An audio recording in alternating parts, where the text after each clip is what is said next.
everyone. This is More Than a Human live podcast, and I'm talking about narcissism today. It's been much on my mind for quite some time, and the reason I want to even discuss it is because I feel like you read about it or hear about that term quite a lot, but I think many people that are using that term really don't know what it means or the proper definition. So, first of all, narcissism is a mental emotional trait that we can express, and it develops normally in childhood, usually around 2, when we start to talk and express ourselves. And it is a expression of our ego. It helps us determine what is me separate from you. And so when we are expressing ego, we're trying to define our world for our survival, for what we need in our life, in our day-to-day living, whether or not we're going to have our food needs met, where we're going to have sleep, where we're going to have our entertainment, our comfort, everything. If anything to do with basic needs, our physiological needs, and our safety and security. So when we have developed that into our life, then we can move on to getting more of the higher level emotional needs met in a community. So we develop an ego to become I, to become separate from others. And then we develop ourselves as part of a community, part of the human community. So when you've got a person who's called a narcissist, it really means that they are developing, or they never turned off that ego development. It either continued all the way into adulthood to where it's the only thing that defines them, and they are running only on what they need, and it's very considered very selfish by other people. But it can also cause harm because you start to lose you I wouldn't even say you start to lose. You never actually develop properly your empathy for other people because you don't learn to be in a think of other people or walk in their shoes kind of thing. So when you are in a narcissistic state, you are thinking only about yourself. And that can come across as very cold or selfish or unkind, or even to much greater extremes, cruel, abusive, isolating. There's a lot of aspects to it. So and it has a spectrum. It can go very severe where you develop into the narcissistic personality disorder is what it's called, and where that's it's pretty extreme, and you do harm to other people, even to yourself inadvertently, because you cut off ties, you lose connection with other people, you end up isolating yourself even if you didn't mean to. You can also end up breaking the law because everything's about your survival. So why would you respect boundaries, laws, any restrictions that would be held, people would be held accountable, whether they're considered a community understanding of something that's not okay to do versus a actual legal situation, and a narcissist could really get themselves into trouble because there are no laws, there are no boundaries, there are no expectations except for what they have for themselves. Now, narcissism actually has a very positive quality in that it can help us in times when we're feeling defeated. We can remember our successes. We can remember when we really powered through something, and we really did get something accomplished. It's a way to help us get our needs met when we're being abandoned, or we're not being part of a community, usually in childhood, parents that are abusive, parents that are abandoning us, parents that are neglecting us in some way. So narcissism is actually a state of self-preservation, and it is appropriate at that time, but we have to outgrow it. We have to still have a healthy quantity of it to help us push ourselves to accomplish things that are for our self satisfaction. It's absolutely appropriate to have an ego, to have those aspects, but it's inappropriate when it starts to do harm to others, or that's all you operate by. So talking about narcissism, when people throw that around as a, oh, you're just a narcissist. Well, we all have a selfish quality. We're supposed to have a selfish quality to some degree, but not to the point where you cause harm. So what I'm going to talk about is briefly the things that many other channels talk about, which is the gaslighting and the uh, tend to have affairs, the secretive life. It's usually kind of a double life kind of thing that they often have. They'll have two phones so that they can do their affairs on one phone and show you their phone and go, oh, that's, I'm fine. I'm not doing anything. And that doesn't mean that everybody who has an affair, everybody who has a double life is a narcissist, but they probably do have strong qualities on that. Okay, so there's terms thrown around like flying monkeys, which is basically where a narcissist gathers supporters for their side of the story. The problem with narcissism is that they are empathy deficient. There was a gentleman that termed it that way some time ago, and I just love that word because I think that's actually the best description. If you are empathy deficient, so sometimes you have a little empathy, sometimes you have none, but if you're empathy deficient, you are going to be drawn to, in a survival manner, so strongly to find an empath. You will look for someone who exudes empathy. And if that empath doesn't have good personal boundaries, good emotional intelligence, and is codependent, you will suck them right in as your narcissist. And so what happens is you'll have a cup that's empty and a cup that's overly full, and you will equalize them. What that does is it brings the narcissist up and actually more successful in life because they're not running on empty. But it takes that empath who was, everything was going well in life, and now they start to come down. And it will to come to the point in some cases where it's like there's nothing left of that empath or that person, and this person is living life on the high. So if you want to talk about it from a spiritual perspective, sure. Darkness, emptiness is looking for the light, is looking for that love, because usually there's a lot of unconditional love coming from an empath. The problem on both of those is that neither one is healthy. Neither one is healthy.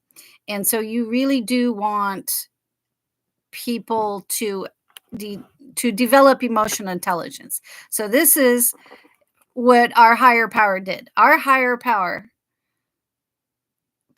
made them desire each other, made them drawn to one another. So if you're drawn to one another, you have the opportunity to learn your lessons.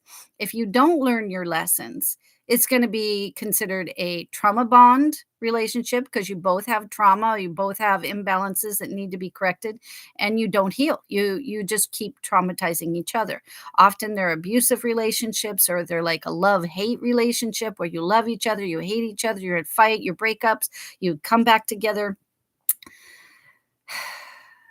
A codependent relationship usually means one of you is kind of running the show or dictating to the other, and the other follows the rules.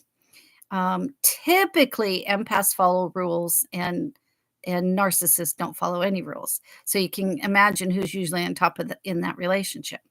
So yes, they naturally gravitate toward each other. It's not exclusively that, not exclusively those kind of relationships. Everybody has varying degrees of both qualities, until you get to the extremes where you're extremely codependent. You are an empath that has not enough narcissism in you, and not enough ego, not enough not enough boundary, and the narcissist has too much. And so you will have those extremes often come together, and one will destroy the other potentially.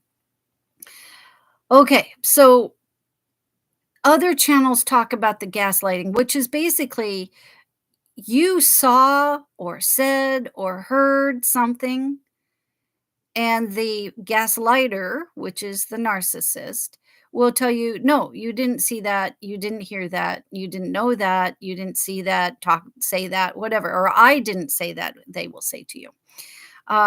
And they will do that in such a roundabout way or at a different time from when it actually happened that you start questioning your own self, start questioning your sanity, your memory. Did I really see that? Or because empaths tend to give the benefit of the doubt, they will often say, "Oh, well, okay, maybe I was wrong." And if that's the case, then the narcissist will win. And if they do that enough times over and over and over again, now the empath who already didn't have a strong ego doesn't even know what's right, what's wrong, what's true, what's not true. So gaslighting can really do some damage. It can feel like a mental health issue, actually. They start questioning themselves, like, "Am I going crazy?" kind of thing. And the narcissist is happy to tell you, "Yes, yes, you are." Okay, so that's an example of gaslighting. We didn't say that. We didn't tell you that. We've seen that somewhat in politics. And it isn't until, somebody goes back to the archives or finds an old video clip or email or something that can prove that, yes, indeed, we saw, we heard, you said, whatever, because they will swear up and down on a stack of Bibles and say, "Oh, no, no, no, no, no, no, I never did that. I never said that." So we see that even high up in higher authority. But I'm just talking about personal relationships right now. What it does is it starts to weaken any footing, any power that a person has in a relationship. A relationship that's balanced should be compromise, communication, uh, understanding each other, be willing to listen to one another, being able to express yourself. And then what it does is it creates an imbalance of that where you don't express or you express too much. You don't communicate, or what you communicate is a lie. And that, of course, is another quality that a narcissist is well known for, is lies. It's as normal as breathing, actually. Narcissists almost don't know how to lie. They know they're lying. They're lying intentionally because whatever they're trying to get across is important to them, that they look in the best light. So they will lie. They will make up things. They will make up things usually about their partner or whoever. And it could be in business. It could be in family dynamics. It could be in friendships. It's not always just partners. Okay. Um, so the lying is pretty chronic, and empaths tend to believe everybody until proven wrong. So that's why they buy the story.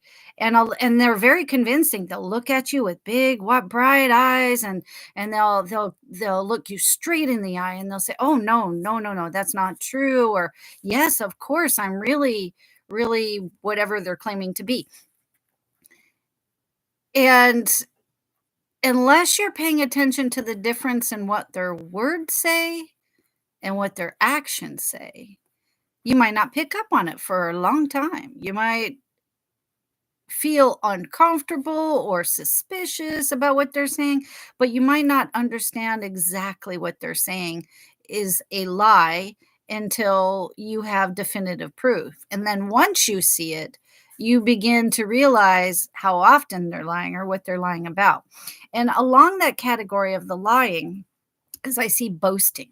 Remember, this is about your ego, the ego that you developed at 2 years old to develop yourself and become important so that people would pay attention and meet your needs. So, a narcissist must boast. They will name drop. They will let you know who they know. They will make sure they are associating, rubbing shoulders with, talking with the most popular, whoever, anywhere you go. They will not be sitting in a corner by themselves. They will be the center of attention in some way, if not the direct attention, that telling amazing, fantastic, heroic stories. They might be the one chatting with the people or standing with or hanging out with, trying to be part of the in group. They absolutely must be important. Remember that. A narcissist must be important. They must be the most important in a group, in a relationship, in a business, and anybody in their way could be taken down. Now, I'm talking about the extremes, and they won't do it to your face. They will never do it to your face, ever, ever, ever. It's always behind the scenes. So, a typical narcissist interaction is, and keep in mind, in any relationship, the narcissist knows they are going to lie and they are going to betray you. They know this. It's not a question mark. It's not a I thought about it and maybe I will, maybe I won't. They know ahead of time that they are going to do this. So when they meet you, whether it's business, friendship, or otherwise, they assess you for your value. What can I get out of this person? Is it fun to pick on them and get emotional reactions, which actually is quite sadistic and delightful to the narcissist because it's a reaction. It shows that they made a difference. They made a difference in your day, in your life, in your reactions. They don't know how to do it different. Honestly, they really don't know how to do it different. They know that it's, in fact, I had a narcissist tell me this. They know that they're doing bad things, but they can't help themselves. I actually had one directly tell me that. In reference to another narcissist, actually. But so if they know this and you don't, and you're taking them at face value and you're getting to know them and you're hearing these amazing stories about all the things they've done in their life, which are likely untrue, maybe partly true, maybe not at all true, and you're sucking it all in thinking, wow, this is an amazing person. And they are often charming. They are often charismatic, often good looking, but that's not exclusive to that. So you will be drawn in for many ways, and then they will they know how people look or operate or are supposed what's normal behavior. They look down on it because it's less than their importance, but they do understand that people need to be kind or like gifts and things like that. Open the doors for you, courtesies. They will do all those things for you initially as they're assessing you. The whole time they're assessing you, you are thinking, well, we're getting to know each other, but they are deciding whether or not you're of value.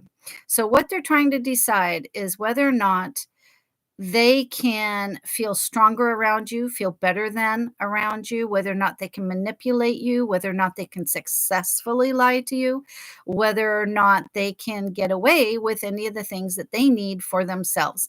And it's often money and power. That's pretty much it. Money and power. Because the 3D world, the material world, is the only thing that matters because somewhere in their childhood development, the only thing of value in the world was money and power. Nothing had to do with love because they learned very early on that either love didn't exist in their world or it's never coming. Or they never got to see what love actually looks like. That's very possible too. So to them, love is love of money, of power, of being on top in every way. Okay. So when they're assessing you in any kind of a relationship, they're trying to determine what your value is. And if they think they can manipulate, so everything they're saying to you is a test. Okay. They're trying to decide how much they can get away with. Now, if you're someone that like instantly pulls away, is like, no, I got bad vibes from you, they're going to leave you alone. If they see you have strong boundaries or you say, no, I don't like this, or no, I don't like that, or I don't like a person with this or that, they will test that. Say you don't like smokers and they're a smoker when you meet them. They'll say, I'm going to quit. I'm going to quit. And then they date you or get to know you better or work business kind of thing with you. And you're like, no, I really don't like smokers. And, if you're going to continue smoking, I'm going to have to just walk away. I can't deal with this, or you're going to have to be in a different room, or we can't work together in the same meeting kind of thing. And they will test you and they'll show up at the next meeting or the next interaction smoking. See what you think. And if you let it pass, they go, aha, I gotcha. I gotcha. Because you told me your boundaries and you let me cross them. Okay. So this is a fantastic lesson for the person who is trying to decide what their boundaries are. This is the perfect experience, the perfect moment for you to learn your own lesson. The narcissist can and really mirror that, really show that to you. So be aware of that. Anybody who crosses your boundaries is testing you. And if they back off and respect that boundary, because everybody's going to test it, whether it's accidentally or on purpose. If they back off, apologize, and respect that boundary, then that is a good person to look further with or to consider working further with in whatever relationship you have.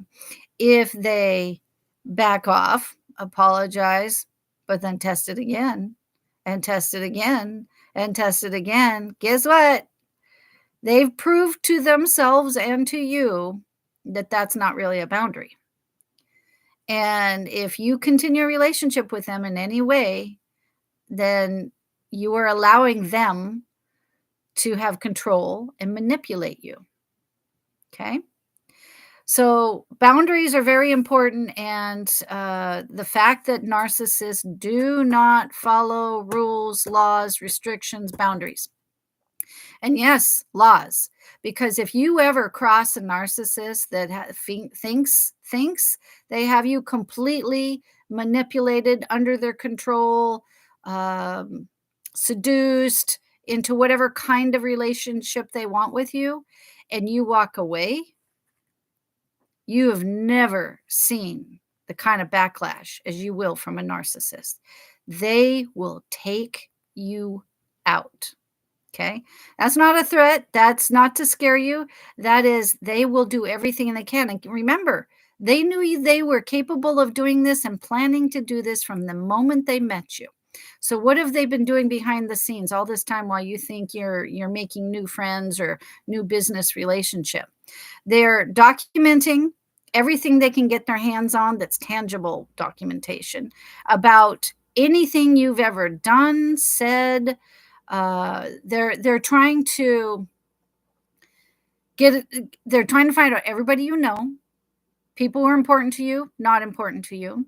They're trying to figure out all the money you have in various ways, what's important to you personally. They are trying to find out where you live if they don't already know. They are trying to find out where you work if they don't already know.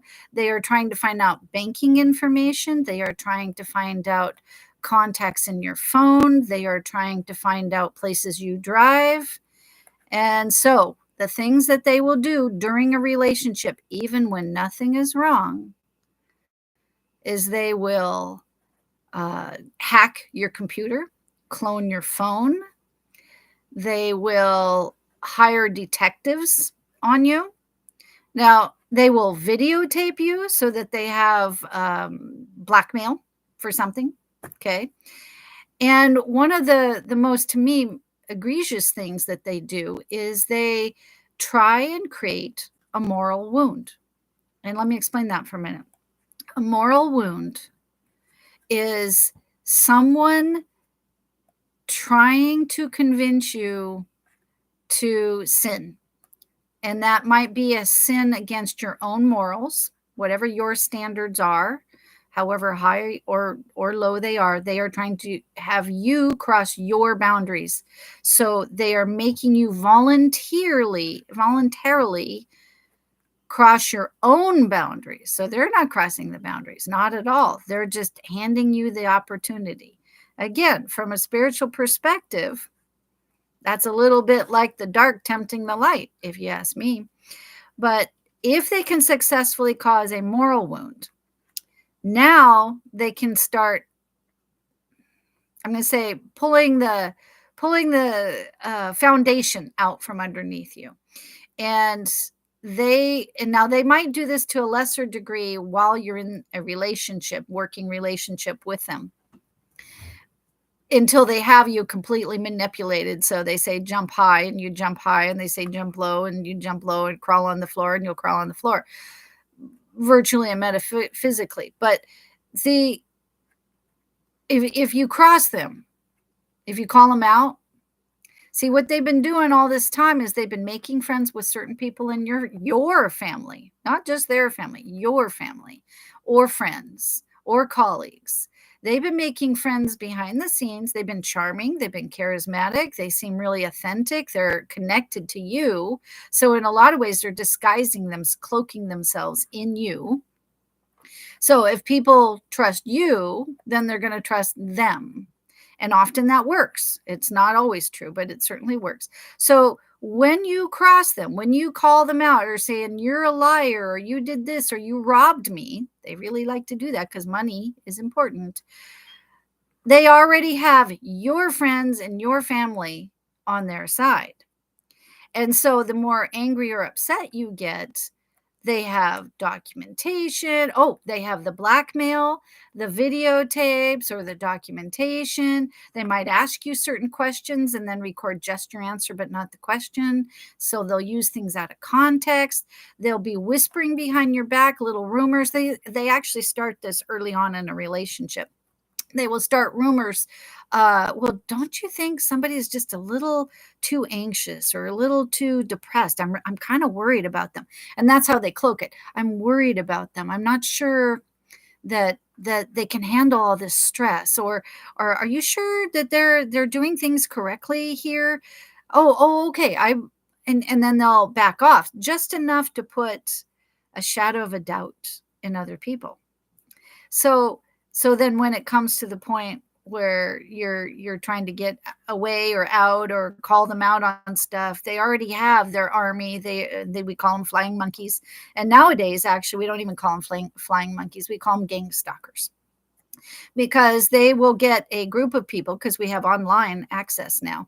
They will get a group of people to email rumors, social media. They'll have you they'll do rumors or questions. I've seen like where someone would ask a friend of a friend of a friend, oh, who do you go to for your hair or whatever you're doing?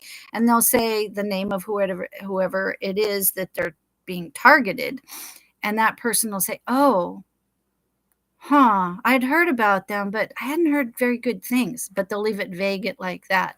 Or they'll say, wow, those are I don't like their hours. It seems like their hours are not significant enough for them really to stay open very long. Little things like that, because they're building on it. They know from the beginning what they want to do. So they're going to build these rumors, these falsities, and these are the things that they want to do. They want you to look like you have a mental emotional condition. They want you to look like you're an alcoholic or addict. They want you to look like a bad parent if you're a parent at all. They want you to look like you do not have emotional control. And they want you to look like you cannot manage your money in some way, or that you spend it on any of the previous things.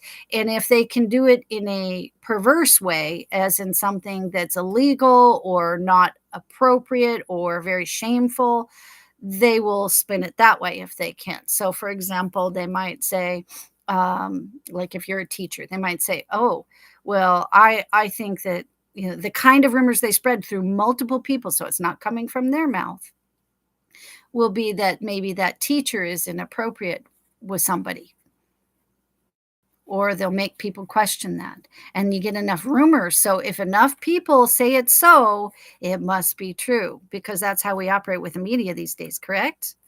Nobody gets valid facts. Nobody actually talks to the person that they are accusing until they are sideswept by it. So be very cautious on this. If start with your boundaries and your personal strength, and then when you meet people, are they in their ego or are they not? So let me talk about a few more that points. So a lot of channels are out there, and I'll list a couple below this video. But a lot of channels already talk about the gaslighting, the lying, the affairs. They'll talk about how charismatic they are. They'll talk about actually a lot of times the addictions and things that they are trying to say you are, almost always they have one or more of those themselves. So it's really mostly projection. A lot of these rumors and accusations are projections, which makes sense because they know these conditions very well. They know that they're not looked upon well in normal society. They hide them from society, and then they project them on you. Twice I've had uh, narcissists try and give me armfuls of alcohol, armfuls, like whether it's it doesn't even matter what it is. It'll be just a bunch of half empty bottles or something, and then they'll claim that you're an alcoholic because you have all these bottles. They'll just point at them to someone, one of the monkeys, and they will point at them to someone and say, look, they're an alcoholic. They drink all the time. Or do you think that's a normal amount of alcohol for someone to have at their house for one person? Kind of thing, or around children, or they'll spin it some way. But yeah, that's an example of something that they would say or do. So a lot of channels talk about those things. So I want to talk about the things that I don't think a lot of people mention. And one of them is and a lot of this stuff is I've experienced this, I've seen this, I've heard this from people I know. So I have either first person or second person fact on these. And one of them is the narcissist will often, especially if they come in a family of narcissists, which they often do, because hurt people hurt people. And they will often get training in hypnotherapy, neuro-linguistic programming, um, self-help techniques, coaching, like personal coaching kind of things.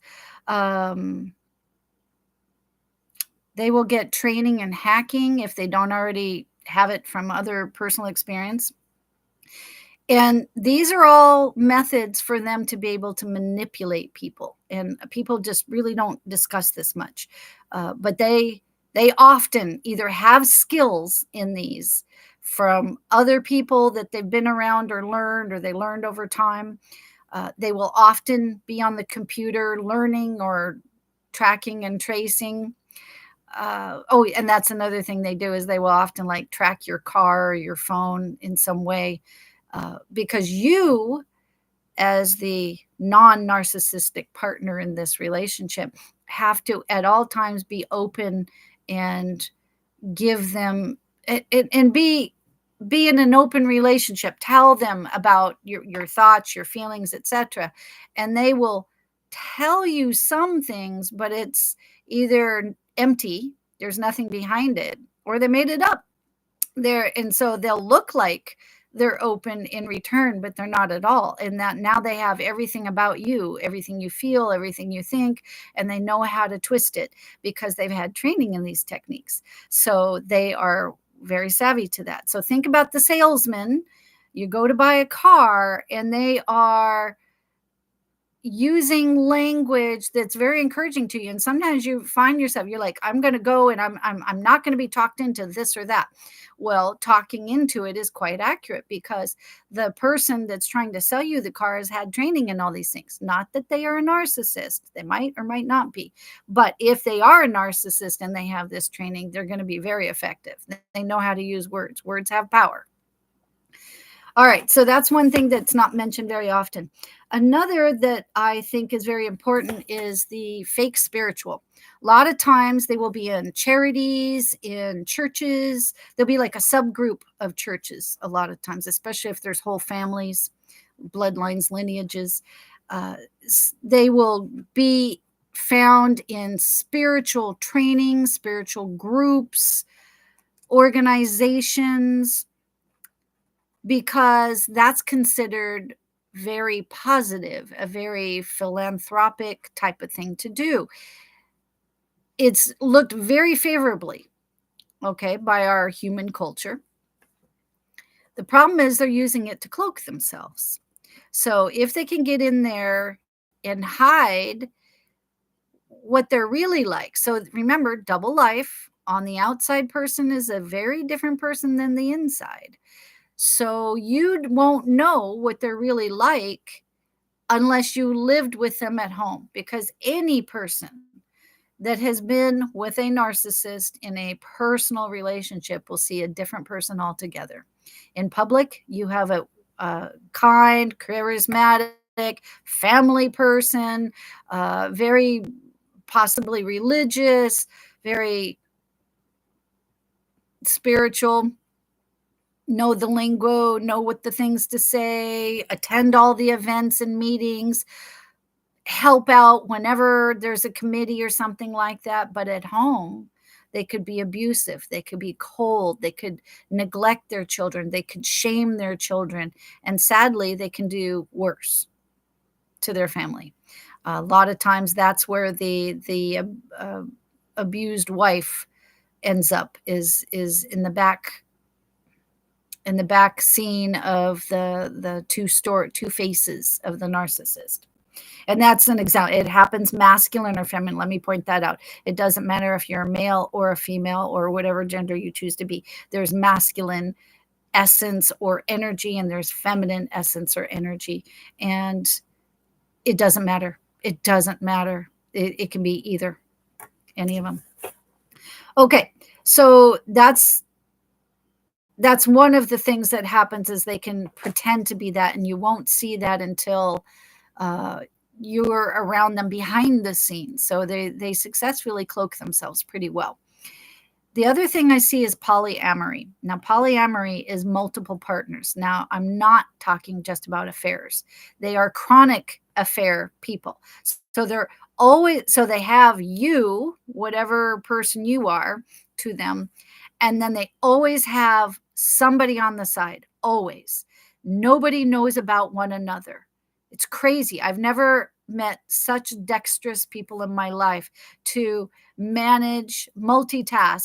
It's like, no wonder they seem lazy and tired otherwise, because they are so busy being a different person with every person they meet.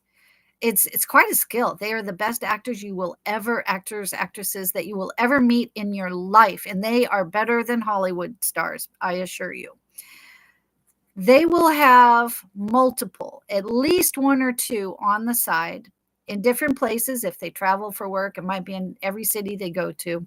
If they are usually at home, but they're in other groups and organizations, or while you're at work, they will often, and some of these affairs are emotional only, not always physical, but often physical, because sex is an addiction too. So they will often be part of that. But polyamory also can go as far as all the illegal versions that I can't even say here. They like people young because they are easier to manipulate than older. If you were older with a narcissist, it's probably because of power or money. It's very, very, very unlikely it's for intimate relationships. It's just a way to demean you, degrade you, shame you, manipulate in general. It's not because they're even wanting that. In fact, another thing that's not talked about very often is that they're often bi or gay. Now, there's nothing wrong with bi or gay at all. However, when the person you're with actually thinks you're not, and you give them every impression that you're not, but you're living a double life as the other, then to me, that's very dishonest. So if you're, whatever your preference is, your preference should be your preference. And I understand there's dynamics around that, but to me, that leads to affairs that can okay, so the point of affairs is that, especially when there's polyamory involved, is that you run the risk of degrading your own personal health because of someone else's actions that you didn't even know they were taking. And so yes, that's a problem. And they will convince people because to have affairs with them, either by lying outright, they're not married, they're not with in some way, or they will give you the impression they're not with that person, that they're separated in some way. Um, and that's usually how they convince people without technically lying, right? Anyway, so the polyamory can really run some serious risks with that, because they don't like normal sex. They like kinky, unusual, different places. Not to say there's anything wrong with that, but that's like all they like. They're more on the sadistic, masochistic version.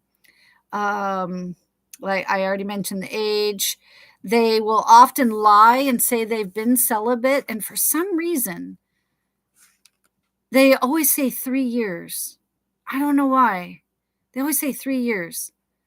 So that's something that they will say, and you could ask them 2 years apart and they'll still say 3 years. It's very strange. But that's something I've noticed. Something that's common that other channels mention is baby trapping. So, male or female, they will baby trap you. Because once you have a child involved, now you have the obligations, whether it's financial, emotional. Um, Personally, I've seen they will manipulate with the child, because of the child, manipulate the child.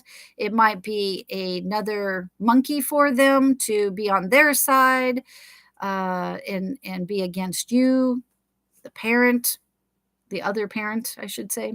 So baby trapping is really important. It might get you into a relationship with them that you hadn't intended on being until you got baby trapped. So it happens. It definitely happens. um, Talked about almost everything. uh, don't follow the rules, the training, polyamory. I will do a separate video about the 7 deadly sins, but I want to comment very specifically on Maslow's hierarchy of needs. Maslow's hierarchy of needs, MASLOW, Maslow, was to show the human endeavor to go from just physical survival into security and safety, into love and belonging, esteem, success, and then self-actualization, where you reach your full potential. And ideally, that's the spectrum, the direction we're trying to go, is to meet our full self-actualization. Sometimes it'll be referred to as being in your north node if you're dealing with astrology. It'll be walking your purpose, your path, your birth purpose. But Maslow's hierarchy of needs is either intentionally or intuitively used by a narcissist. If they can take out what makes you feel safe and secure, the things that you get from the community that give you esteem, that make you feel loved and belonging. So they will isolate you. They will tell you, I don't like that friend. You need to spend less time with them. And so now you have to choose between, your friend or your partner. They will try and basically isolate you so that all you have left, they will go down. They will go down, has Maslow's hierarchy. They will take away all the things that are emotional and mental and feel like they're rounding you out and expanding you. And they will reduce you to survival needs, which a lot of times, if they're the only one working at that point, now you're completely dependent on them. So escape is pretty difficult. And that's intentional, because they need to keep you. They need to, kind of like a pet, unfortunately, but they need to keep you so that their needs are met and no one else gets them. No one else gets them. Okay.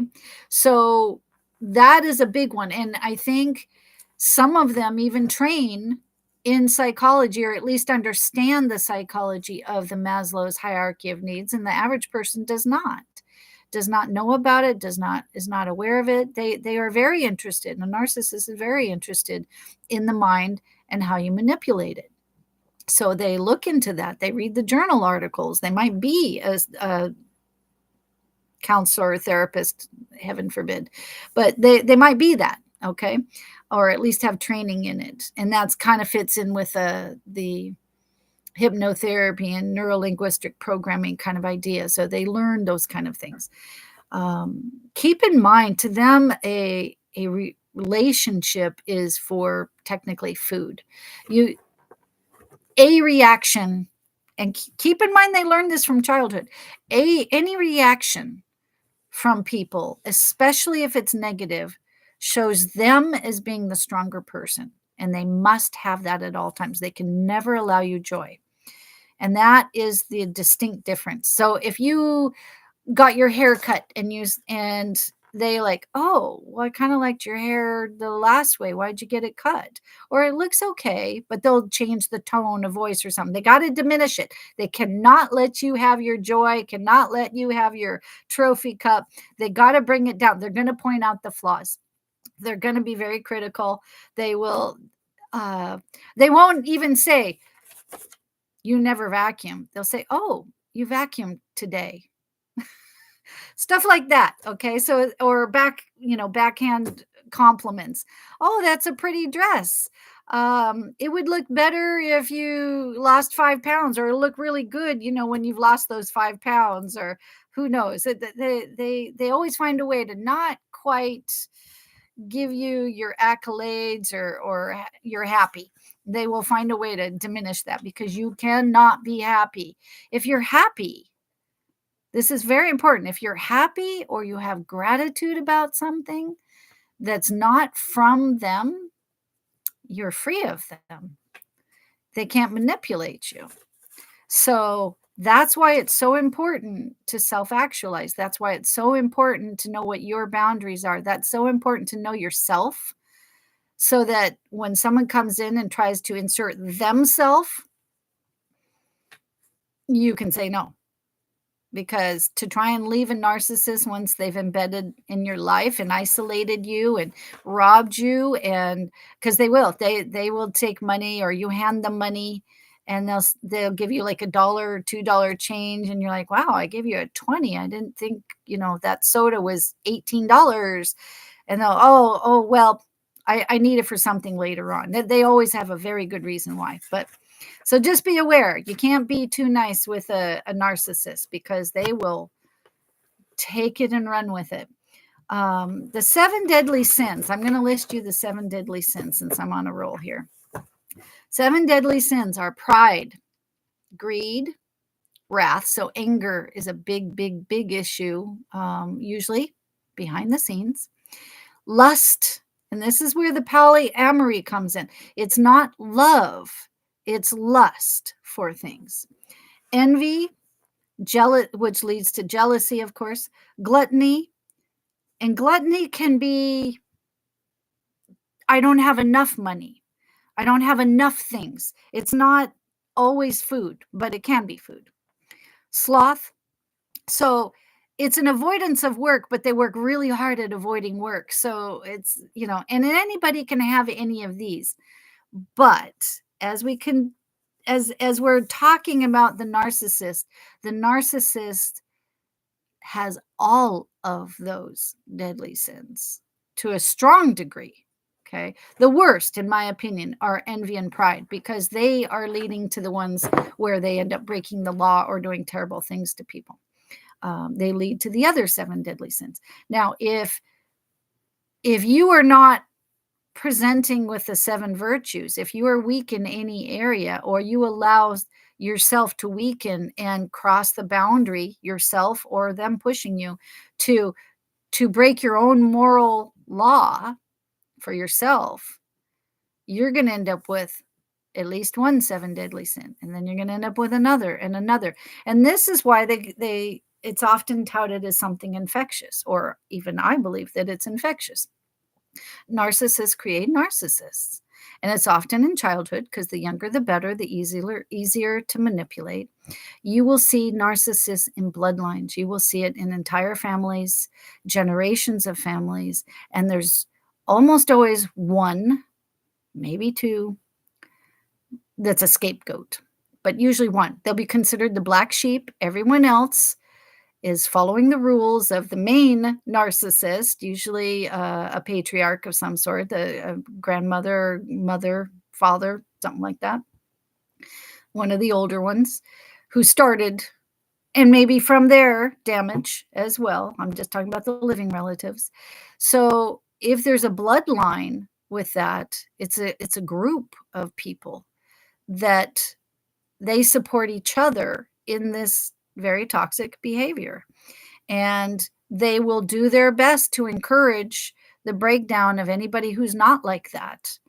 And they also don't really welcome you in their group. They're very tight knit, they're very family oriented in the sense that they have loyalty to get the most out of a situation. It's still all about I and what can I get, even amongst family members, but they will play nice to a point. So honor among thieves to some degree. If things fall apart or they get caught, then it's you're all one, each one to himself is the term, I guess you would say. Okay. So from a spiritual perspective, again, 7 deadly sins are to be avoided. And of course, the 7 virtues are to be our self-exaltation goal. Okay. And they are also your armor against the 7 deadly sins, or your armor against the narcissist who carries that. Some people, some channels even say that it's very demonic. Can't say I'm unconvinced. So if it's demonic, if they are showing the toxic traits of humanity and they succeed and create a moral wound in you, now you are diminishing your light, potentially. Okay. This doesn't mean we don't all have light. I really believe that we all can turn around, receive absolution, forgiveness on every level. But you have to want to. And so far, I have yet to meet a narcissist that wants to. They really, really like who they are and what they do, and they see nothing wrong with it whatsoever. So, to each his own. You do your thing. The rest of us will do ours. But they're going to be drawn to you. Guaranteed. They're going to be drawn to you because they cannot exist in a vacuum. They must have accolades, money, power. And the only way to do that is with other people. So just be aware that they exist and that these are qualities. So in the description, I will have a couple channels that you can watch that you might also find interesting about narcissism and narcissists. And hopefully this video was a little bit helpful for you. All right, bye.